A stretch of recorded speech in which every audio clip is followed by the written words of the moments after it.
E vehicle में energy कहां से आती है? कहां से आती है? लाइट से आती है। लाइट कोई भगवान ने तो बनाई नहीं है। जो आपकी बैटरी को चार्ज करने के लिए संसाधन है, उन संसाधनों की भी 3 अलग अलग कैटेगरी है।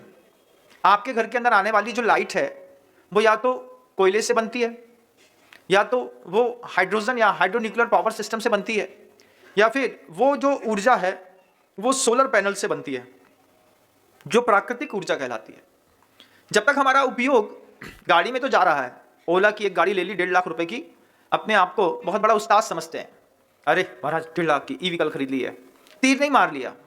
तीर तो तब मार लिया होता कि वो गाड़ी खरीदने के बाद हम ये और निश्चित कर लेते कि कोयले से उत्पादन हुई बिजली का प्रयोग किए बिना हम इस गाड़ी को चला पाएंगे।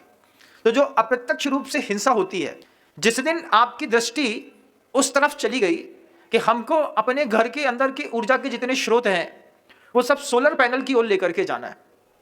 आप घर के अंदर 10 किलोवाट का, 5 किलोवाट का, 8 किलोवाट का, 15 किलोवाट का, जितना बड़ा आपका बंगला है, मकान है, लेकिन सारे परिवारों की आज प्राथमिक आवश्यकता हो गई है कि वन टाइम इन्वेस्टमेंट करके आप सबसे पहले अपने परिवार की सुरक्षा के लिए घर के अंदर एक सोलर एनर्जी सिस्टम छत पे लगा लीजिए।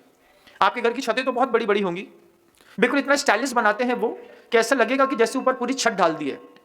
नीचे बैटरियां प्रॉपर लगा दी जाएंगी और उस बैटरी से एसी डीसी करंट जो आता रहेगा, इस एसी डीसी करंट को अगर आपने अपने घर में इंप्लीमेंट किया और अगर 810 करोड़ की वो जनता जो पूरी धरती पर रह रही है, इसने सोलर एनर्जी सिस्टम को उपयोग करना शुरू किया, तो आपके छोटे से बदलाव के कारण कोयला की खदानों में मशीनें चलना बंद हो जाएंगी। आपके मन के अंदर कभी ये भाव क्यों नहीं आया कि हम 5 किलोवाट का एक सोलर पैनल का सिस्टम अपने घर में लगा लेते हैं?